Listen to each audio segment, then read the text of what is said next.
Hey guys, in today's video I'm going to show you how to make one of our favorite dishes. Super yummy, pretty easy. It's called chicken enchilada casserole.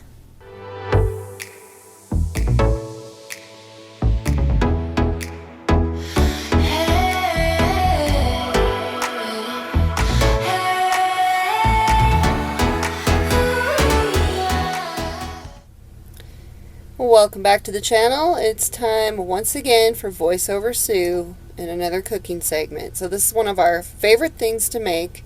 The first thing you're going to do is make your chicken. So I've got about 4 chicken breasts in there, and I just put some salsa in the bottom of an 8x8 pan and then covered it with some more salsa. Cover that tightly with foil, and then you want to cook it low and slow. Probably do I do 350 in the RV oven, but in a regular oven I probably do 325 for 60 to 90 minutes, however long it takes. That's what it looks like when it's done. I cut some pieces in half just to make sure it was done, but you want it to be tender and easily shreddable. So then you're going to just set that to the side, let it cool off for a bit, and we're going to prepare our sour cream mixture. I also refer to this as the goop portion of the casserole. So we've got 16 ounces of sour cream, 2 cans of cream of chicken soup, and a can of diced green chilies. And you're just going to put that all into a bowl. And once again, I'm trying to cook with one hand and hold the camera with the other.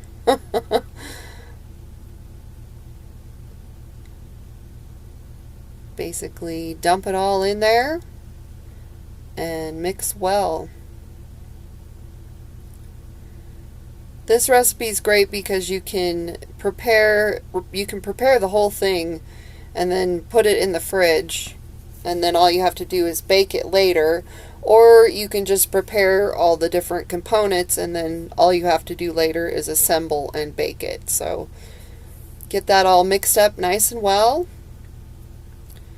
and then set that off to the side. Now that the chicken's cooled, we can go about shredding it. So I think I started off trying to shred it with 2 forks, but then I got impatient and I decided to glove up and just do it with my hands. I like to cook this way anyway. If you've seen my other videos, you know how much I love to glove up and just get my hands in there. Another good way to shred chicken very easily is to use a hand mixer. I don't know if any of you guys have ever tried that before, but it works really well. I think this day I just didn't feel like getting it out and having more dishes to wash, but that does work really well. So the next thing I'm going to do is just tear these tortillas up. I usually tear them into quarters, but you could probably do halves. You could maybe even do this whole. So now we're just going to assemble the casserole. I'm going to start with a layer of goop. Spread that all along the bottom. Then we're going to layer in our tortillas. And again, you probably could just tear them in half. Might be better, might be easier. I've always just done it this way. So then we're going to add a layer of chicken. And I think we end up doing 3 layers of each thing, so maybe use 1/3 of your chicken per layer. Now we're going to do cheese, a nice healthy dose of cheese. I believe I'm doing a Colby Jack mix. You definitely want some kind of cheddar Jack combination for this recipe. We'll do another layer of the tortillas.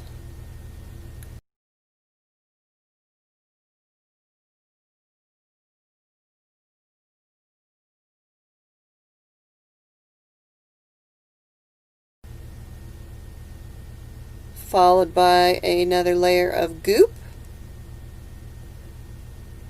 And it's probably better to spread it with a metal spoon. There we go, that's better.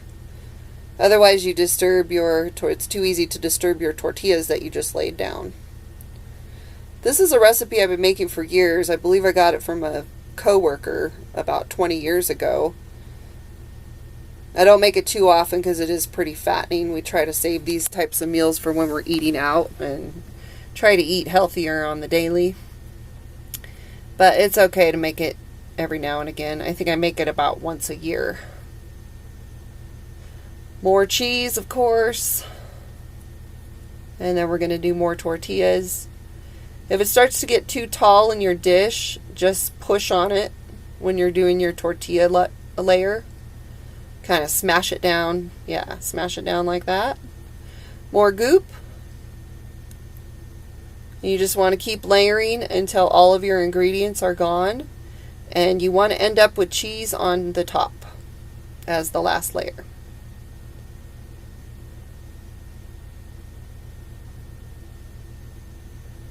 Looks good. It's making me want to make it again, but you know what? I already made it this year, so I guess I'll have to wait till next year. So it looks like that's going to be my last layer. A nice dose of cheese on the top. I like to cover it with foil, kind of make a tinted piece of foil over it to keep it from browning too quick. And then, oops, I did it again. I forgot to film it when it was coming out of the oven, and look, we already ate half of it. Here's the recipe. It's fairly easy, straightforward. I wish I had got a better shot in the end of it, but I have a bad habit of forgetting to film it when it's done because we're so excited to eat it. So, all right, I hope you guys enjoy this. Try making it and let me know how it turns out.